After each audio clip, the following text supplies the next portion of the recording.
Did you spot this mind-blowing detail in Interstellar? The movie is all about one thing, time, and the spaceship in the movie just so happens to be shaped like a clock, with 12 distinct parts representing the 12 markers on the face of a clock. Where did one of the most famous movie monster masks of all time come from? The white mask worn by the killer Michael Myers in Halloween has a surprising origin. It's actually a mask of William Shatner that had been made for Star Trek and was painted white. You missed this in Forrest Gump. When Forrest is asked to give a speech at the Vietnam War demonstration, his microphone cuts out and you can't hear what he says. But what Tom Hanks actually says during that scene is, sometimes when people go to Vietnam, they go home to their mamas without any legs. Sometimes they don't go home at all. That's a bad thing. That's all I have to say about that. Blink and you'll miss this Easter egg in The Boss Baby. One of the sections the babies work in is called C-section, a reference to the medical procedure often used to deliver babies. You missed this in Solo, a Star Wars story. When Han meets the gangster Dryden Voss, look at the table of objects in the background. Recognize this one?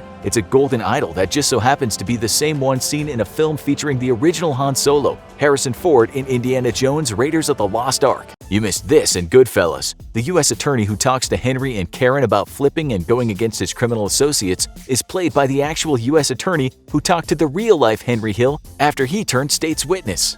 You missed this in The Shawshank Redemption. Stephen King, the author of the short story that the film is based on, was paid a ridiculously low amount for the rights. How much was he paid? It was so little that he never even cashed the check he received for it. He instead framed the check and mailed it to the director with a note that said, "In case you ever need bail money, love, Steve." The check he framed and sent was written out for just $5,000.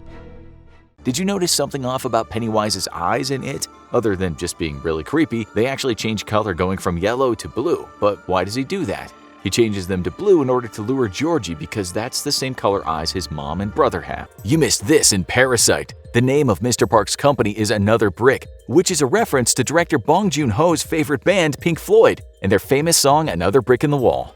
You missed this in John Wick Chapter 3, Parabellum. The film's title comes from the Latin phrase Si vis pacem parabellum, which roughly translates to "if you seek peace, prepare for war." But it's also one of the names for 9mm rounds. The phrase actually makes 3 appearances in the movie. First as a tattoo on the back of a ballerina, then on the door of a bus outside a hotel, and finally when Ian McShare's character Winston says it out loud.